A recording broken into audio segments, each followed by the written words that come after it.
Shall we start? Yes, brother. Okay.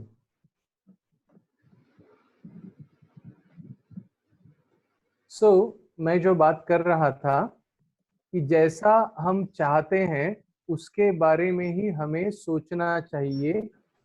तो जैसे अगर हम चाहते हैं कि हमारा जो लाइफ है वो फिर से वैसा ही हो जाए, नॉर्मल हो जाए, ये जो वायरस है इसमें से सभी मुक्त हो जाए, सारा विश्व इससे मुक्त हो जाए और हम सभी अपने नॉर्मल रूटीन लाइफ में फिर से शुरू हो जाए, तो हमें ये बहुत ज़रूरी है कि हम इसको वैसे सोचना शुरू करें जैसा हम चाहते हैं। तो ऐसे विजुअलाइज करना शुरू करें कि हमारा लाइफ जो है फिर से नॉर्मल पटरी पर आ गया है और ये पूरी तरह से सब नॉर्मलाइज हो गया है। ये लॉकडाउन वगैरह भी पूरा खत्म हो गया है और जैसे हम पहले जीवन जी रहे थे वैसे ही हम फिर से जीवन जी रहे हैं। तो ये हमारे विचारों की शक्ति होती है, क्योंकि देखिए जैसे आज सारे विश्व में हम अगर देखें तो ये डर की भावना ये बहुत ज्यादा बढ़ी हुई है सभी के अंदर, क्योंकि ये मीडिया का हम देख देख के सुन सुन के न्यूज, इसकी वजह से उसका हमारे ऊपर होता रहता है। तो इसलिए मैं सभी से ये रिक्वेस्ट करूंगा कि कम से कम अगर आपको कोई अपडेट्स देखने भी हैं तो वो दोपहर के बाद, दोपहर के भोजन के बाद, और वो भी बहुत थोड़े समय के लिए, कि चलो इन्फॉर्मेशन हमें होनी चाहिए इसके लिए। बाकी सुबह सुबह या रात को सोने से पहले तो बिल्कुल भी इन सब न्यूज को देखना, सुनना, पढ़ना ये बिल्कुल भी नहीं करना चाहिए, क्योंकि सुबह का समय और रात को सोने से पहले का समय ये बहुत बहुत वैल्यूएबल टाइम होता है। और इसीलिए क्योंकि देखिए सुबह उठने के बाद भी हमारा सबकॉन्शियस माइंड जो है ना वो बहुत एक्टिव होता है और रात को सोने से पहले भी सबकॉन्शियस माइंड एक्टिव होता है।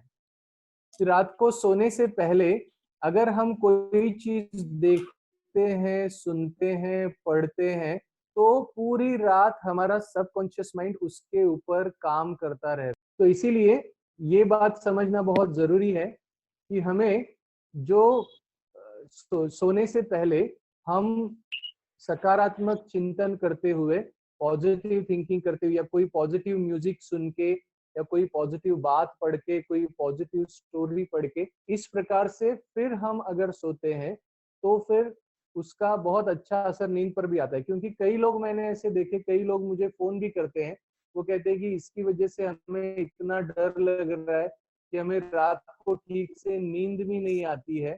और इसीलिए ये बात क्लियर होना बहुत आवश्यक है कि हमें रात को सोने से पहले हम क्या करते हैं और सुबह उठने के तुरंत बाद हम क्या करते हैं। क्योंकि ये इतना बम्बार्डिंग हो रहा है सभी तरफ से, कोई भी न्यूज चैनल हम खोलें या नहीं भी चाहे तो भी मोबाइल में भी वो न्यूज बार बार आती रहती है। तो इसीलिए इसमें हमें ये ध्यान देना है कि हमें रात को सोने से पहले कम से कम आधा एक घंटा और सुबह उठने के बाद आधा एक घंटा निश्चित रूप से इन सब चीजों से दूर रहना चाहिए, क्योंकि इन चीजों का हमारे सबकॉन्शियस माइंड के ऊपर इफेक्ट होता रहता है और फिर हमारे सबकॉन्शियस माइंड में जो चला जाता है सारे दिन भर में फिर वही बाहर आता है, चिंता के रूप में, डर के रूप में, तनाव के रूप में।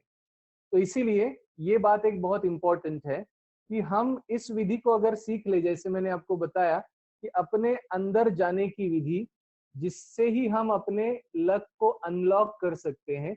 क्योंकि जैसे मैं आपको बता रहा था कि ये आकर्षण का सिद्धांत भी कहता है, कुछ कुछ लोगों को हम देखते हैं तो हम कहते हैं कि अरे ये तो बड़ा हैप्पी गो लकी है, इसके साथ सब अच्छा अच्छा ही होता है।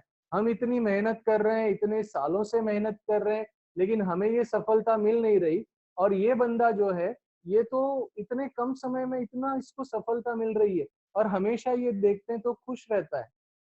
तो उसका राज यही रहता है कि वो लकी क्यों है, क्योंकि वो हैप्पी रहता है एवरी सिचुएशन में, हर परिस्थिति में उसने खुश रहने की कला सीख ली और इसीलिए वो जो सोचता है वैसी ही बातें उसके साथ होती रहती है। क्योंकि जैसे मैंने आपको बताया, नकारात्मक बातें क्यों आकर्षित हो जाती है हमारे जीवन में, क्योंकि डर की भावना जो है वो उस थॉट के एनर्जी को बढ़ा देती है, और वो थॉट की एनर्जी, नकारात्मक थॉट की एनर्जी बढ़ती है तो नकारात्मक बातें हमारे जीवन में होती है। और जब हम सकारात्मक सोचना शुरू करते हैं और खुश रहना, क्योंकि जैसे डर ये इमोशन नकारात्मक विचार की एनर्जी को बढ़ाती है, ऐसे खुशी ये इमोशन पॉजिटिव थॉट के एनर्जी को बढ़ाती है।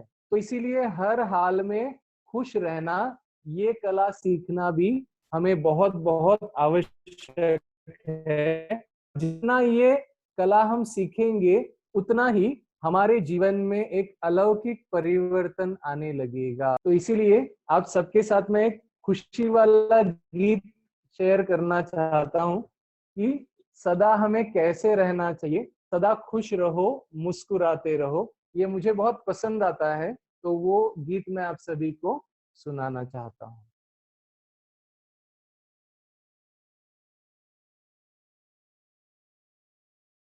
मुस्कुराते रहो, सदा खुश रहो, मुस्कुराते रहो, खजाना खुशी का लुटाते रहो, खजाना खुशी का लुटाते रहो, गाते रहो, गुनगुनाते रहो, गाते रहो, गुनगुनाते रहो, मिलन प्यारे प्रभु से मनाते रहो, मिलन प्यारे प्रभु से मनाते रहो, सदा खुश रहो।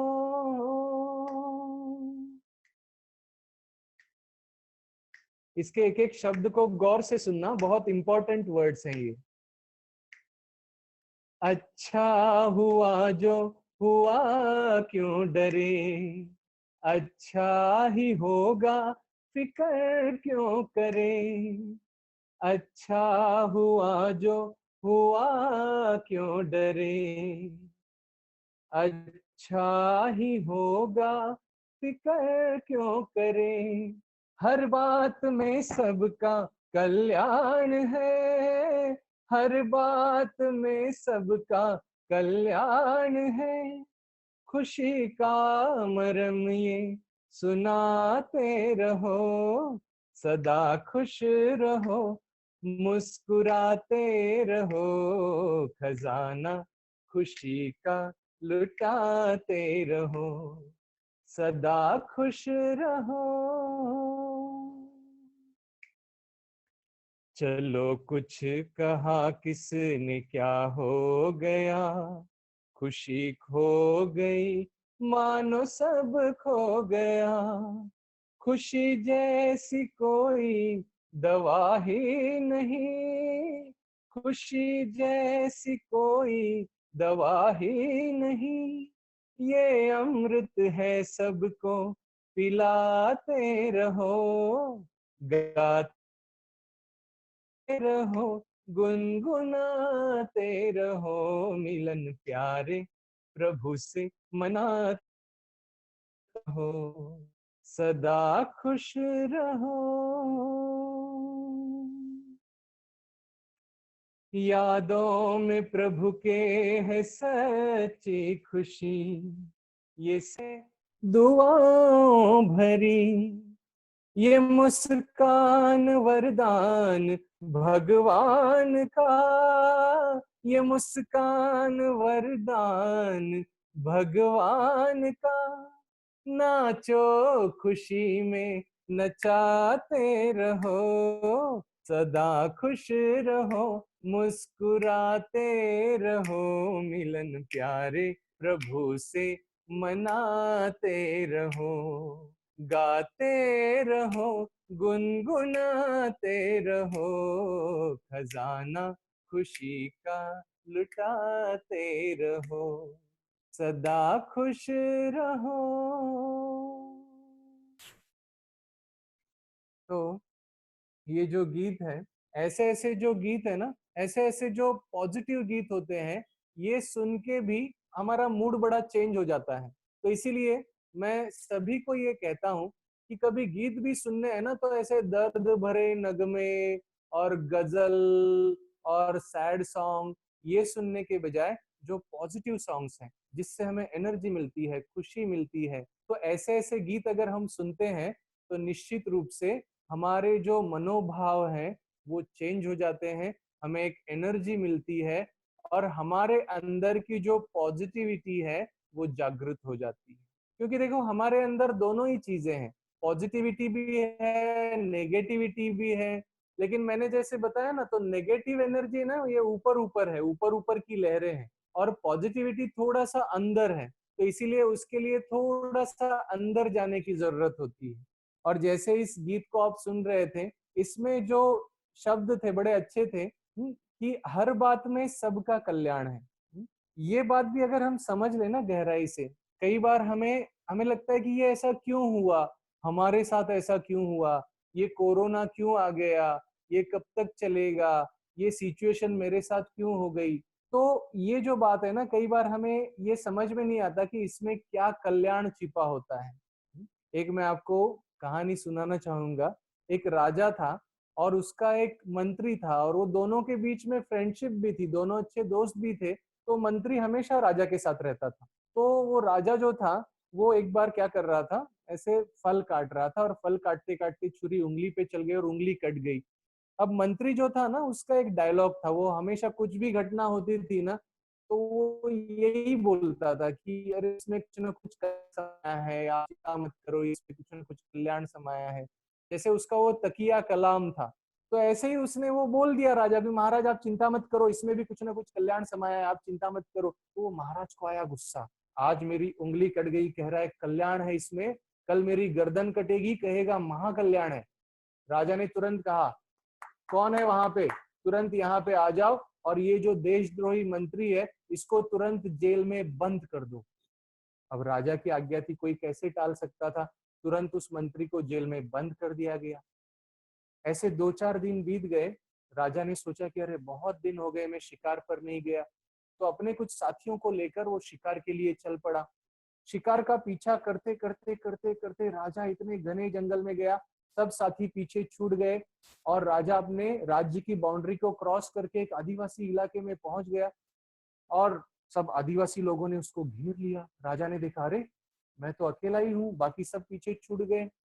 राजा ने उन आदिवासियों को अपने रीति से समझाने की कोशिश की, लेकिन उसकी लैंग्वेज को समझ नहीं पा रहे थे। उसने राजा को पकड़ के ले गए, एक मंदिर में लेके गए।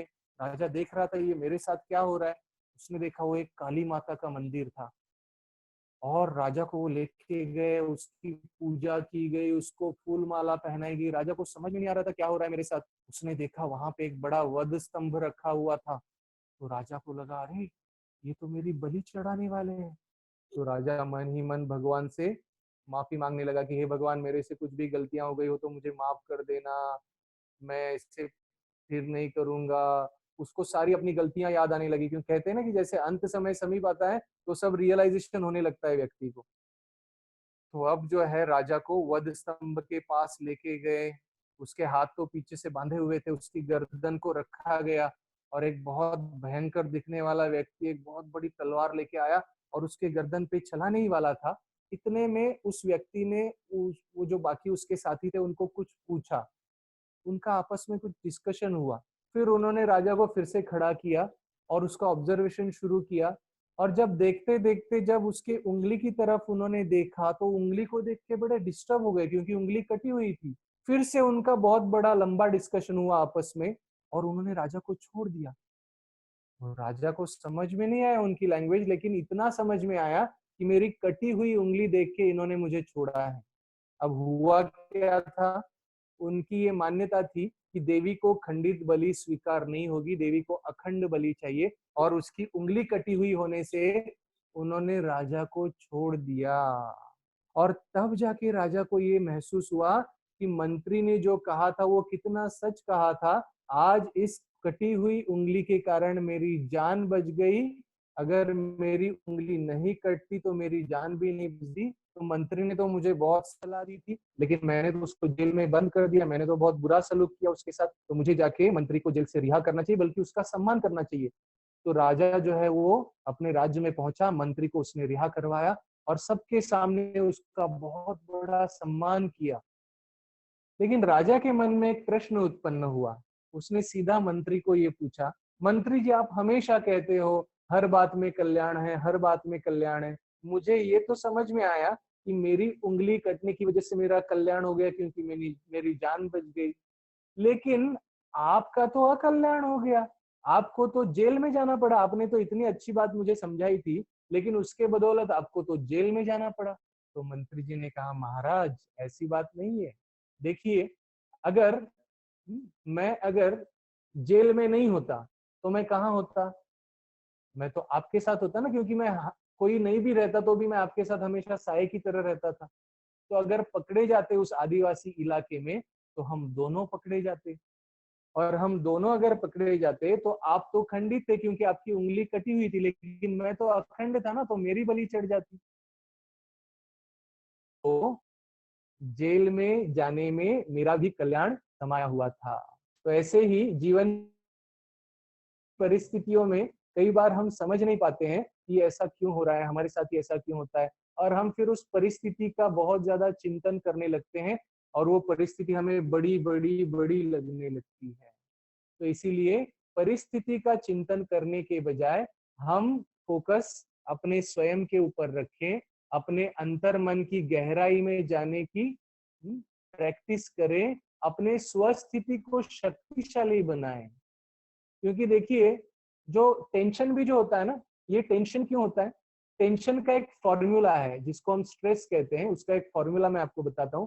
तो स्ट्रेस इज इक्वल टू परिस्थिति का प्रेशर डिवाइडेड बाय स्वस्थिति की शक्ति। तो देखो, परिस्थिति का प्रेशर तो बढ़ता जा रहा है, क्योंकि हम देखते हैं रोज आंकड़े बढ़ते जा रहे हैं, रोज इन्फेक्शन बढ़ता जा रहा है, तो परिस्थिति का प्रेशर तो बढ़ता जा रहा है। लेकिन हमारी स्वस्थिति की शक्ति को अगर हम बढ़ाएंगे तो उस बढ़े हुए परिस्थिति के प्रेशर में भी हमें तनाव उतना महसूस नहीं होगा, टेंशन उतना महसूस नहीं होगा। क्योंकि देखिए, हमारे हाथ में परिस्थिति तो है ही नहीं। कहते हैं ना कि जैसे परिस्थिति का अर्थ क्या है? जो पर के कारण उत्पन्न स्थिति है। तो अभी ये कोरोना के कारण उत्पन्न स्थिति है, तो ये परिस्थिति है। लेकिन हम अगर फोकस अपने स्वस्थिति के ऊपर रखेंगे और अपनी स्वस्थिति को शक्तिशाली बनाने की दिशा में काम करना शुरू करेंगे, तो निश्चित रूप से आप पाएंगे इन 3 दिनों में ही आपको ये फर्क महसूस होने लगेगा कि पहले जितना उस बातों का, उन परिस्थितियों का इफेक्ट मेरे ऊपर पड़ रहा था, उतना अभी नहीं पड़ रहा है। तो इसीलिए ये मैंने आज के सेशन में आपको समझाया कि हमें अपने ही अंदर जाने की विधि सीखनी होगी। वो कैसे करना है ये भी आपको बताया जाएगा। लेकिन एक बहुत महत्वपूर्ण बात आपके साथ में शेयर करना चाहता हूँ, वो है कि हम अपने इम्यूनिटी को कैसे बढ़ा सकते हैं। क्योंकि जैसे सभी पढ़ते हैं, सुनते हैं, सबको पता भी है ना कि वर्तमान समय में हम अपनी इम्यूनिटी को अगर अच्छा बनाते हैं, अपनी रोग प्रतिकारक शक्ति को अगर अच्छा करते हैं, तो ये वायरस हमारा कुछ बिगाड़ नहीं सकता। तो इसीलिए मैं कुछ ऐसी टिप्स आपको बताने वाला हूं जिससे आप अपनी इम्यूनिटी को बूस्ट कर सकते हैं। सबसे इंपॉर्टेंट बात, जैसे मैंने आपको बताया कि हमें नेगेटिव नहीं सोचना है, क्योंकि हमारे नेगेटिव थिंकिंग का भी असर हमारे इम्यूनिटी के ऊपर पड़ता है। जितना आप चिंता करेंगे, जितना डर में रहेंगे, उतना इम्यूनिटी सप्रेस हो जाएगी। जितना खुश रहेंगे, सकारात्मक रहेंगे, उतना इम्यून सिस्टम बूस्ट करेगी। सबसे पहली बात तो ये। दूसरी इंपॉर्टेंट बात, सुबह सुबह हम अगर 1 चम्मच च्यवनप्राश खाते हैं तो उससे भी हमारी इम्यूनिटी बूस्ट होने में हमें मदद मिलती है। लेकिन उस च्यवनप्राश में भी प्रॉपर आंवलों का प्रयोग होना आवश्यक है, क्योंकि आंवला जो होता है वो विटामिन सी का बहुत अच्छा सोर्स है। चलो किसी के घर में च्यवनप्राश नहीं है तो वो क्या कर सकते हैं, तो 1 ग्लास वार्म वाटर में आधा नींबू अच्छी तरह से निचोड़ के उसको अगर आप सुबह सुबह पीते हैं तो वो भी एक बहुत अच्छा विटामिन सी का सोर्स है, जो हमारी इम्यून सिस्टम को बूस्ट करने में मदद कर सकता है। दूसरी इंपॉर्टेंट बात जो है वो ये है कि हमें बहुत ज्यादा ठंडा पानी नहीं पीना है। भले ही गर्मी ज्यादा है, लेकिन फ्रिज का पानी बिल्कुल भी नहीं पीना है, मटके का भी नहीं पीना है, सिंपल वाटर पीना है। भले ही आपको आदत नहीं है फिर भी, क्योंकि देखो ये गला है ना, यही इसका मेन अटैकिंग पॉइंट है। एंट्री पॉइंट जो है ना इस वायरस का, ये गला है। तो अगर किसी भी कारण से अगर आपका गला पकड़ गया तो वो फिर डिफिकल्ट सिचुएशन हो सकती है। इसीलिए खट्टी चीजें, ठंडी चीजें, बासी चीजें ये हमें अवॉइड करनी है। अचार और ऐसी जो चीजें हैं, बहुत ज्यादा तली हुई तेल वाली चीजें, ये हमें अवॉइड करनी चाहिए, क्योंकि ये गले को पकड़ लेगी और गला पकड़ लिया तो मुश्किल हो जाएगा। दूसरी इंपॉर्टेंट चीज, अगर हम गर्म पानी में नमक और थोड़ी सी हल्दी डाल के गरारे करते हैं रेगुलरली, तो ये जो एंट्री पॉइंट है ना, यहाँ स्कोप नहीं रहेगा, और एंट्री पॉइंट में स्कोप नहीं रहेगा तो वो कुछ नहीं कर सकेगा। तो इसीलिए सुबह एक बार और रात को सोने से पहले एक बार, ऐसे 2 बार अगर गार्गल करते हैं सिंपल नमक और थोड़ी सी हल्दी डाल के, तो भी उसका बहुत अच्छा असर हमारे ऊपर पड़ेगा। हम इससे अपने आप को बचा सकते हैं। तीसरी इंपॉर्टेंट बात है वो है गोल्डन मिल्क। अब ये कौन सा गोल्डन मिल्क? इसमें आपको गोल्ड वगैरह नहीं डालना है। गोल्डन मिल्क उसको कहा जाता है जो हल्दी वाला दूध होता है। तो रात को सोने से पहले अगर आप थोड़ी सी भी हल्दी डालते हैं उसमें, और टेस्ट के हिसाब से जो भी आपको गुड़ डालना है, शक्कर डालना है, तो ये अगर रात को सोने से पहले अगर पीते हैं तो नींद भी अच्छी आती है। हल्दी के अंदर ये प्रॉपर्टी होती है, एक तो ये शरीर में कहीं पर भी पेन है उसको भी कम करती है, और नींद बहुत अच्छी और गहरी नींद आती है। तो इसीलिए रात को सोने से पहले गोल्डन मिल्क जरूर लें। दिन में भी अगर आप लेने की मना आपको आदत है मिल्क लेने की, तो दिन में भी एक बार ले सकते हैं। दूसरी इंपॉर्टेंट बात, दही बिल्कुल भी नहीं खाएं, क्योंकि दही ऐसी चीज है जो खास करके आपको सुन के ये आश्चर्य लगेगा, लेकिन गर्मी में दही नहीं खाना होता है। आयुर्वेद में ये स्पष्ट रूप से लिखा है। और दही क्या करता है? चैनल्स को ब्लॉक करने के लिए अनुकूल वातावरण निर्माण करता है। तो इसीलिए दही नहीं खाएं। दही किसी भी गर्म चीज, मतलब दही खाना ही नहीं है, अभी वैसे भी गर्मी के दिन है, दही नहीं खाना है, कोई भी खट्टी चीजें नहीं खानी है। तो ये बातों का हम परहेज करें। अचार नहीं खाएं, ज्यादा तली हुई चीजें नहीं खाएं। तो ये बातें हम जरूर ध्यान में रखें। और मैंने जैसे बताया गोल्डन मिल्क, और एक काढ़े का मैं फॉर्मूला आपको बताने वाला हूँ। वो काढ़ा भी अगर आप रेगुलरली लेते हैं तो आप इससे बचे रह सकते हैं। तो उसमें एक तो अदरक या सौंठ, दूसरा काली मिरी जो होती है, काली मिरी, तीसरा उसमें थोड़ा सा आंवला, और चौथा मुनक्का। अदरक या सौंठ, काली मिरी, आंवला, मुनक्का, दालचीनी। दालचीनी जो होती है, तो ये जो चीजें हैं, ये चीजें डाल के, और थोड़ा सा तुलसी के पत्ते भी इसमें ऐड कर सकते हैं। ये सब माना घर में ही ये सारी चीजें अवेलेबल होती है। तो ये चीजें डाल के आप अगर काढ़ा बना के उसको भी अगर आप पीते हैं, तो ये भी आपकी इम्यूनिटी को बूस्ट करने में मदद कर सकता है। देखिए इंपॉर्टेंट बात यह है, वायरस किसके ऊपर अटैक नहीं कर सकता है? जिसका जो शरीर है ना, ये शरीर उसके लिए अनुकूल नहीं है, उसका वो बिगाड़ नहीं सकता है। तो इसीलिए ये सारी जो चीजें हैं, ये हमें इसमें मदद करती है, हमारी इम्यूनिटी बूस्ट करने में हमें मदद करती है। तो इसीलिए ये सारी चीजें अगर आप फॉलो करेंगे तो आपको किसी भी प्रकार से कोरोना से डरने की बिल्कुल भी आवश्यकता नहीं है। कई बार ऐसे भी लोग होते हैं ना जिनको जैसे छोटी छोटी चीजें होती है, छोटे छोटे हेल्थ प्रॉब्लम होते हैं, जैसे एसिडिटी है। एसिडिटी ये भी एक बहुत कॉमन प्रॉब्लम देखा जाता है। तो एसिडिटी में भी आपको नींबू हेल्प करेगा। नींबू जो होता है, नींबू अगर आप थोड़ा वार्म वाटर, ज्यादा गर्म पानी नहीं, थोड़े वार्म वाटर में नींबू को निचोड़ के अगर रेगुलरली लेते हैं तो निश्चित रूप से एसिडिटी दूर होने में मदद करता है। और साथ में मुनक्का जो है, मुनक्का खास करके जो काले मुनक्का होते हैं, ब्लैक ग्रेप्स जो सुखाकर बनाए जाते हैं, तो काले मुनक्का आपके हाथ में जितने आते हैं उतने आप अगर खाते हैं तो उससे थोड़ा सा माइल्ड लैक्सेटिव का भी एक्शन वो करता है, और शरीर में जो बढ़ा हुआ पित्त है उसको शरीर से बाहर निकालने में भी मदद करता है। कफ से रिलेटेड कोई भी प्रॉब्लम हो जाती है ना आपको, कोई भी कफ होने लगता है, कफ बढ़ने लगता है, तो अदरक ये उसकी बहुत सुंदर दवाई है। अदरक का थोड़ा सा अगर जूस निकालेंगे और उसको शहद के साथ मिक्स करके अगर ले लेंगे तो उससे डेफिनेटली आपको बहुत कफ जो है वो बहुत आसानी से कम होने लगता है।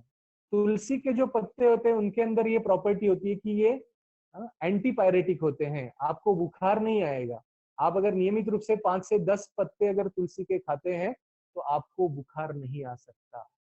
तो इस प्रकार से ये तन को स्वस्थ रखने के लिए मैंने कुछ आपको टिप्स बताए। मन को खुश रखने के लिए भी मैंने आपको ये बताया कि हमें अपने अंदर जाने की विधि सीखनी होगी। अभी उसको मैं शॉर्ट में आपको थोड़ा सा उसका डेमो बताना चाहता हूँ कि कैसे हम अपने अंदर जाएं। तो इसके लिए राजयोग मेडिटेशन ये बहुत ही यूजफुल मेथड है जिसका हम अपने जीवन में प्रयोग कर सकते हैं, जो मैं पिछले 21 सालों से जिसका अभ्यास कर रहा हूँ। राजयोग मेडिटेशन में आपको कोई आसन, कोई प्राणायाम करने की आवश्यकता नहीं होती। आप जिस भी पोजीशन में बैठे हैं उस पोजीशन में बैठे बैठे आप इसका कहीं पर भी एक्सपीरियंस कर सकते हैं। इसमें मुख्य रूप से मन और बुद्धि की बात होती है, माइंड एंड इंटेलेक्ट। मन का काम है सोचना और बुद्धि का काम है विजुअलाइज करना। मन जैसा सोचता है, बुद्धि उसको देखने लगती है, विजुअलाइज करने लगती है। जैसे आप सभी को अगर मैं कहूं, अभी यहाँ बैठे बैठे आप अपने स्कूल के दिनों को याद करना शुरू करें। आप स्कूल में जाते थे तो वो स्कूल कैसा था, वो क्लासरूम कैसी थी, वो हमारे क्लासमेट्स कैसे थे, कितना हम एंजॉय करते थे वो स्कूल डेज, कैसे हम स्कूल ग्राउंड में खेलते थे, हमारे क्लास टीचर्स कैसे हमें पढ़ाते थे। अब जैसे जैसे मैंने ये सजेशंस देना शुरू किया, आप सबके सामने वो पिक्चर्स आने लग गए। तो मन का काम है सोचना और बुद्धि का काम है देखना। जैसे जैसे मैंने आपके मन को ये सजेशंस देना शुरू किया, बुद्धि ने उसको विजुअलाइज करना शुरू किया। तो ऐसे अपने अंदर जाना है तो कैसे जाना है, तो इसमें भी मन और बुद्धि ये हमें हेल्प करते हैं। तो जैसे जैसे मैं आपको बताऊंगा, जैसे जैसे मैं सूचना दूंगा, वैसे वैसे सभी महसूस करेंगे।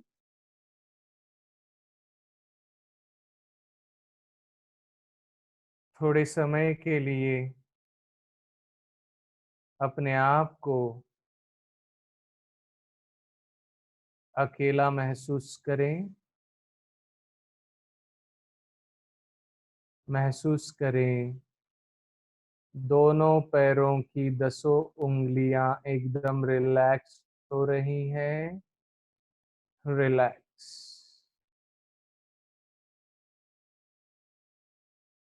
चाहे तो आप थोड़े समय के लिए आंखें बंद भी कर सकते हैं। अपने संपूर्ण ध्यान को दोनों घुटनों पर केंद्रित करें। दोनों घुटने और घुटनों के नीचे दोनों पैर एकदम रिलैक्स हो रहे हैं। रिलैक्स।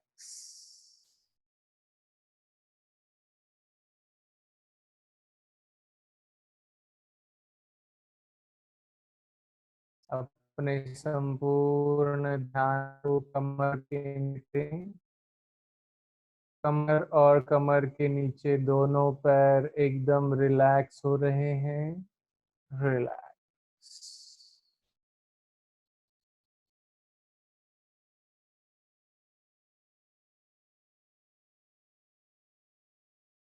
अपने संपूर्ण ध्यान को पेट और पीठ के मसल्स पे केंद्रित करें। पेट और पीठ के सभी मसल्स एकदम रिलैक्स हो रहे हैं। रिलैक्स।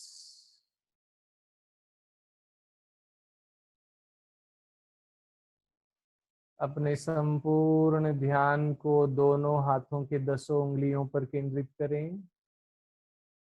दोनों हाथों की 10 उंगलियां एकदम रिलैक्स हो रही हैं। रिलैक्स।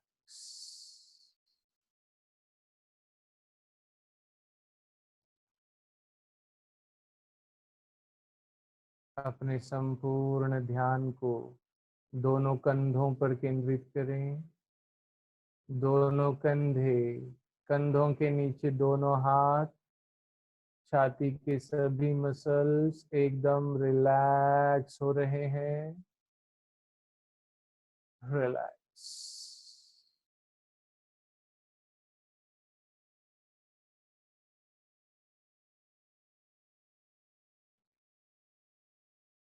अपने संपूर्ण ध्यान को गर्दन और चेहरे के मसल्स पे केंद्रित करें। गर्दन और चेहरे के सभी मसल्स एकदम रिलैक्स हो रहे हैं। रिलैक्स।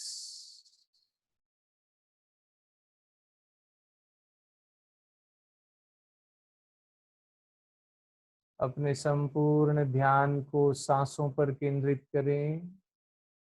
देखें कैसे सांस अंदर आ रही है, बाहर जा रही है। जैसे जैसे सांस बाहर जा रही है, अंदर की सारी चिंता, डर, टेंशन, नेगेटिव एनर्जी बाहर निकलती जा रही है। और जैसे जैसे सांस अंदर आ रही है, सारे यूनिवर्स की पॉजिटिव एनर्जी अंदर प्रवेश कर रही है।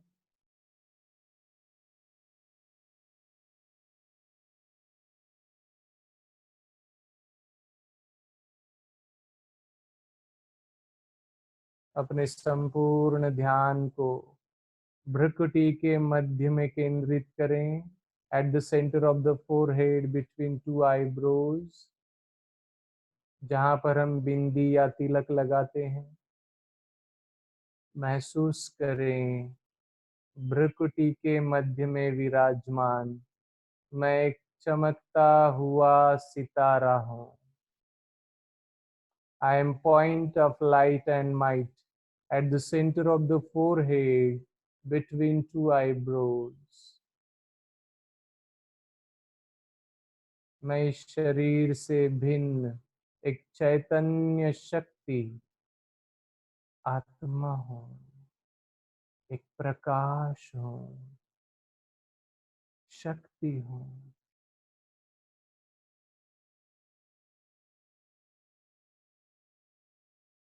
जैसे मैं आत्मा पॉइंट ऑफ लाइट हूँ, ऐसे मेरे पिता परमात्मा भी पॉइंट ऑफ लाइट है।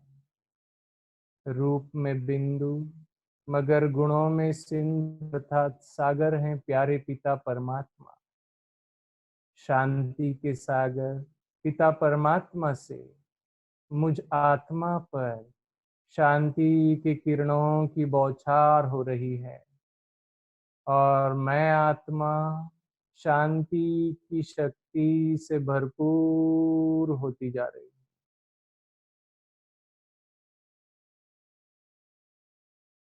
खो जाएं इस शांति के अनुभव में, डूब जाएं शांति के सागर में।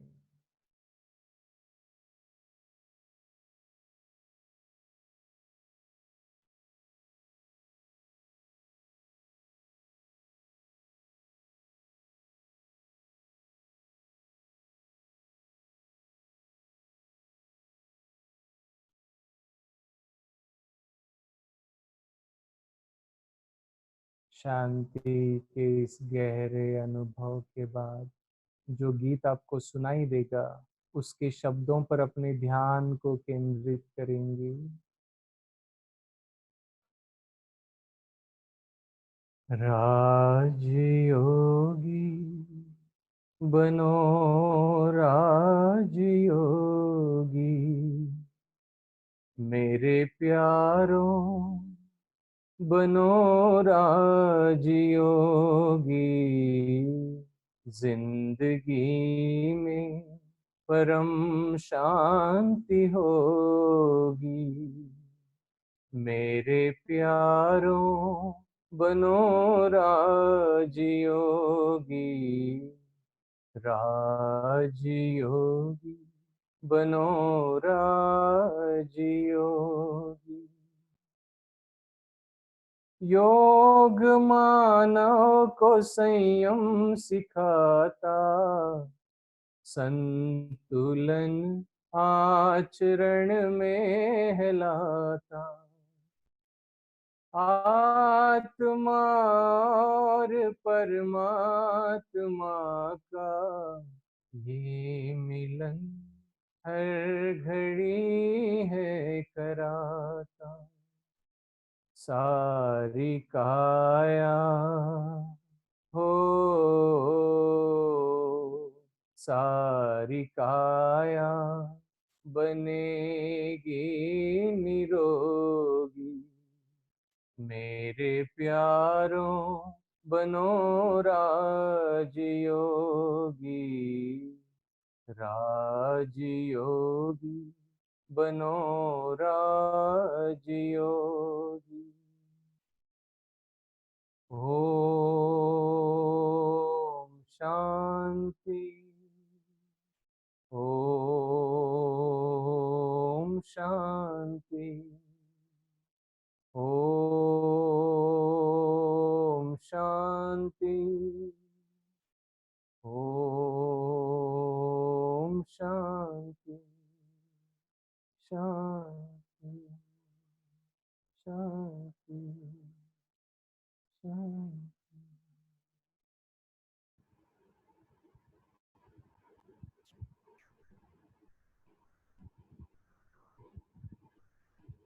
शांति के इस गहरे अनुभव ओम के शांति। बाद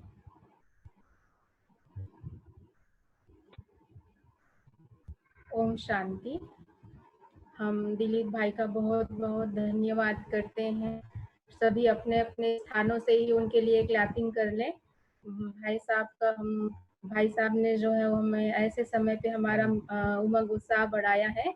और हम जो डॉक्टर दिलीप नलगे हैं, मैं इनका थोड़ा सा परिचय आपको देना चाहूँगी कि ये आयुर्वेद में एमडी हैं और और योगा में भी इन्होंने डिप्लोमा किया हुआ है। और ब्रह्मा कुमारी में भाई साहब 21 वर्षों से एसोसिएटेड हैं और हमारे मेडिकल विंग, सोशल विंग में इनके स्पीच होते हैं। और देश विदेश में भी जो है वो भाई साहब की प्रोग्राम्स होते हैं। इनका फेमस प्रोग्राम है कर लो स्वास्थ्य मुखी में, और हम भी कालका जी एरिया में कई बार भाई साहब का प्रोग्राम किए हुए हैं, बुलाए हैं, और बहुत भाई बहनों का आना होता है उस प्रोग्राम में और बहुत अच्छा रिस्पांस मिलता है। तो ऐसे भाई साहब को हम फिर से धन्यवाद करते हैं। और जो भी सुन रहे हैं वो कल और परसों के सेशन भी अटेंड करेंगे, तो हम इसका बहुत अच्छे से लाभ ले सकेंगे। तो फिर से हम सभी एक हाथ की ताली से भाई साहब का जो है वो अभिवादन करते हैं, धन्यवाद करते हैं। और कल हम फिर से थैंक टाइम यू। पर आए। और एक बार जूम 40 मिनट का कंप्लीट होता है तो आप फिर से लॉग इन कर सेकेंड टाइम भी हम 40 मिनट तक जो है वो भाई साहब को सुनेंगे। अच्छा, आप सभी का धन्यवाद जो आपने बहुत कीमती। और ओम शांति। ओम शांति।